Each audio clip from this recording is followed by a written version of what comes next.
ważnych dniach powstania. Ten symbol sproponowany w ostatnich dniach przez działaczy tęczowej międzynarodowej. I powiedzmy sobie jasno, zarazy przemijają. Przeminęła brunatna zaraza, która dławiła Warszawę 6 lat. Przeminęła czerwona zaraza, która 40 lat okupowała nasz kraj, sowiecka. I przeminie też tęczowa zaraza, która w ten sposób obchodzi się z naszymi najświętszymi wartościami.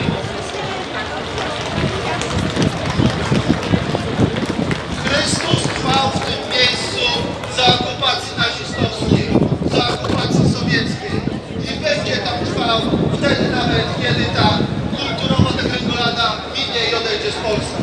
Będzie tam zawsze.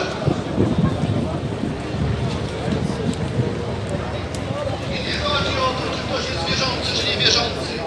To nawet ten, kto